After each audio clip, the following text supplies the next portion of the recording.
कल प्रधानमंत्री सीबीआई के यहाँ गणेश आरती पे गए थे, उसे लेकर कई लोग सवाल खड़े कर रहे हैं। बीएल संतोष ने एक ट्वीट किया कि कल की एक पूजा और आरती ने देश भर के कई लोगों की नींद, सुबह की वाक और चाय नाश्ता बिगाड़ दिया। तो इसका मतलब बीएल संतोष ने स्पष्ट कर दिया कि भारतीय जनता पार्टी पूजा अर्चना का इस्तेमाल राजनीतिक फायदे और नुकसान के लिए करती है।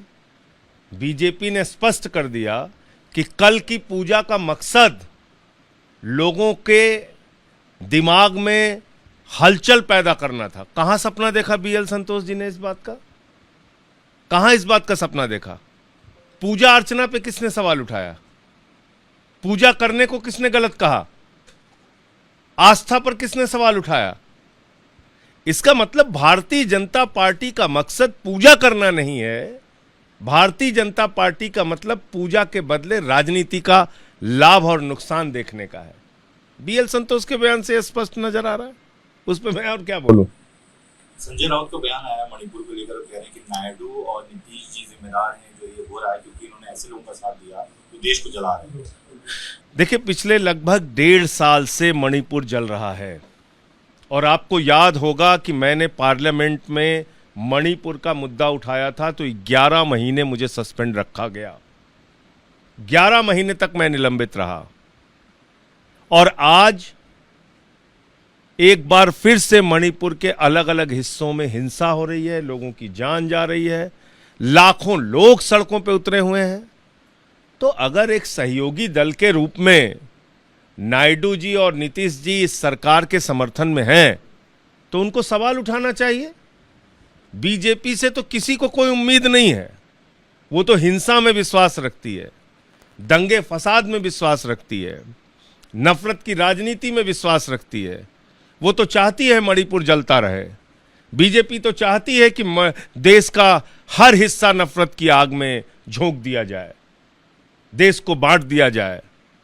लेकिन नीतीश कुमार जी और चंद्रबाबू नायडू जी को जरूर सरकार से सवाल पूछना चाहिए कि उन्होंने मणिपुर की हिंसा को रोकने के लिए पिछले 1.5 सालों में क्या कदम उठाया। सर, एक और सवाल है, जो हरियाणा में आपकी लिस्ट अब तक आई है उसमें बागी कैंडिडेट बहुत सारे हैं, क्या बागियों के सहारे आम आदमी पार्टी है हरियाणा में? हर पार्टी ने दिया है अलग अलग पार्टी से आए हुए उम्मीदवारों को, तो इसको लेकर मुझे लगता नहीं कि कोई प्रश्न बनता है। लेकिन सहयोगी दल के आप इंडिया अलायंस के हैं, लेकिन हरियाणा में आपने कोई नरमी नहीं बरती है। भूपेंद्र सिंह हुड्डा हो या विनेश फोगाट हो, सबके खिलाफ आपने कैंडिडेट, तो क्या अब कांग्रेस को भी बड़ा चैलेंज आप लोग मान के उनको हराने की पूरी कोशिश में? देखिए, पिछले 10 साल से कुशासन चल रहा है भारतीय जनता पार्टी का। पूरे देश में आम आदमी पार्टी लड़ रही है बीजेपी के खिलाफ, केंद्र में हो राज्य में हो। तो हम बीजेपी को हराने के मकसद से हरियाणा के चुनाव मैदान में उतरे हैं।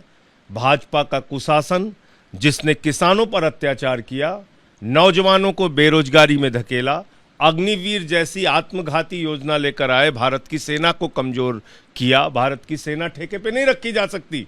तो हम उन सवालों को लेके जनता के बीच में जा रहे हैं। ऐसे लोग जो चंद पूंजीपतियों के गुलाम बन गए हैं, उनके भरोसे ये देश नहीं चल सकता। ये हरियाणा के बीच में मुद्दा है, उसको लेके जाएंगे। जहां तक प्रश्न है चुनाव लड़ने का, तो हमने स्पष्ट कर दिया था कि 90 के 90 सीटों पे हम चुनाव लड़ेंगे। पर कांग्रेस को समझा नहीं पाए सर, कांग्रेस को समझा नहीं पाए कि आप बीजेपी के खिलाफ लड़ रहे हैं, वोट बटेगा। अब छोड़ दीजिए उन बातों पे, अब चर्चा करने का कोई मकसद नहीं। जितनी देरी हुई, क्या लग रहा है उससे आपको नुकसान हुआ है? आपका हमारा प्रभावित हुआ है? हमारा कैंपेन चल रहा था, पैरेलल कैंपेन चल रहा था। 15 दिन में 45 सभाएं हमने की। हमारे सारे नेताओं की सभाएं वहां पर हो रही थी, हमारे कार्यकर्ता ग्राउंड पे थे, हमारा कोई नुकसान नहीं हुआ। एक मल्लिकार्जुन खड़गे का बयान है कि अगर हमारी 20 सीटें और ज्यादा होती तो सभी लोग जेल में होते, खासतौर पे बीजेपी के लिए वो ये बोल रहे हैं। आप बताइए, जो गुनाह करेगा वो जेल नहीं जाएगा? जिन लोगों ने निर्दोष लोगों को जेल में भेजा है और बड़े बड़े गुनाहगारों को गले लगाया है, उनको जेल नहीं भेजा जाएगा? जरूर भेजा जाएगा। आज आप आरोप लगाते हैं, कल आप गले मिलाते हैं। तो बीजेपी की जो ये कार्रवाई है और देश के प्रधानमंत्री जो ऐसा करते हैं, तो निश्चित रूप से जब भी मौका आएगा इन लोगों की भी जांच होगी। अपराध से किसी को छूट नहीं है कि वो अपराध करके खुलेआम घूमता रहे।